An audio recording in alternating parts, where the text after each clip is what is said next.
Big Boss Malayalam season 5-ൽ മത്സരാർത്ഥിയെ എത്തി ജനശ്രദ്ധ നേടിയ മോഡലാണ് സെരീന ആർ. ജോൺസൺ.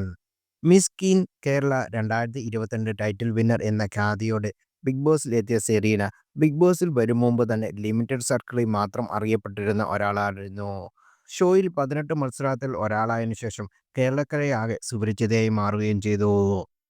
അമ്മയ്ക്കൊപ്പം ദുബായിലും ജോലിയും മോഡലിംഗുമായി സെറ്റിലായിരുന്ന സെറീന, ജോലി റിസൈൻ ചെയ്താണ് ബിഗ് ബോസിൽ പങ്കെടുത്തത്.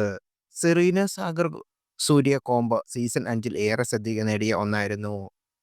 സീസൺ ലവ് 5-ൽ ബ്യൂട്ടി ക്വീൻ പ്രേക്ഷകർ വിലയിരുത്തുന്ന സെറീന ഗ്രാൻ ഫിനാലെയുടെ പടിവാതിൽക്കൽ വെച്ചാണ് പുറത്തായതും. ആ സീനിലെ സീക്രട്ട് റൂം എക്സ്പീരിയൻസ് ചെയ്യാൻ അവസരം കിട്ടിയ ഏക മത്സരാർത്ഥിയും സെറീനയാണ്. ബിഗ് ബോസിന് ശേഷം സോഷ്യൽ മീഡിയ ഇൻഫ്ലുവൻസറായും തിളങ്ങിയ സെറീന ഇൻസ്റ്റാഗ്രാമിൽ പങ്കിട്ട പുതിയ റീലാണ് ചർച്ചയാകുന്നത്. പരീക്ഷരാജ എന്ന മമ്മൂട്ടി സിനിമയിലെ കനിക അഭിനയിച്ച "കൊന്നത്തെ കൊന്നത്തെ പൊന്മോതിരം" എന്ന പാട്ടിന്റെ കുറച്ച് ഭാഗങ്ങൾ എടുത്ത് സെറീന റീക്രിയേറ്റ് ചെയ്തിരിക്കുന്നു. 19 മണിക്കൂർ മുമ്പ് പോസ്റ്റ് ചെയ്ത റീൽ ഇതിനോടകം 10 ലക്ഷത്തിന് മുകളിൽ കാഴ്ചക്കാരെ നേടിക്കഴിഞ്ഞു.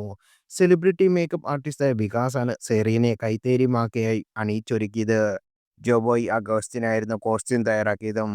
ഓണം സീരീസിന്റെ ഭാഗമായിട്ടാണ് സെറീന ഇങ്ങനൊരു റീൽ ചെയ്തത്. മുമ്പും സിനിമയിലെ രംഗങ്ങളും പാട്ടുകളും സെറീന റീക്രിയേറ്റ് ചെയ്തിട്ടുണ്ടെങ്കിലും ഇത്രത്തോളം വൈറലാകുകയും സോഷ്യൽ മീഡിയയിൽ ചർച്ചയാകുകയും ചെയ്തിട്ടില്ല.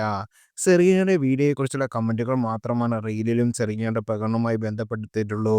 ബാക്കി കമന്റെല്ലാം രേണുസുതിയുമായി ബന്ധപ്പെട്ടതാണ്. അതിനൊരു കാരണമുണ്ട്. കഴിഞ്ഞ ദിവസങ്ങൾക്ക് മുമ്പ് രേണുസുതിയും ഇതേ കോസ്റ്റ്യൂമിലെത്തി സോഷ്യൽ മീഡിയ വൈറലായിരുന്നു.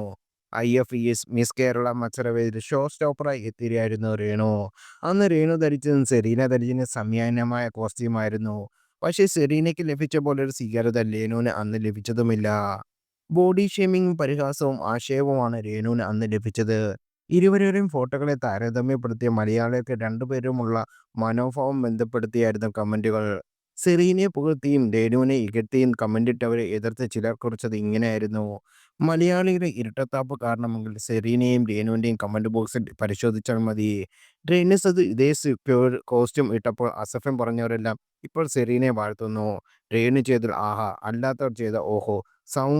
സമൂഹം സൗന്ദര്യം ഉള്ളവരെ അംഗീകരിക്കുള്ളൂ. രേണു ചാഞ്ഞ മരമല്ലല്ലോ, ആർക്കും കയറാം. സെറീനയുടെ ഫോട്ടോഷൂട്ട് കാണുമ്പോൾ കൈയടിക്കുകയും ചെയ്യാം.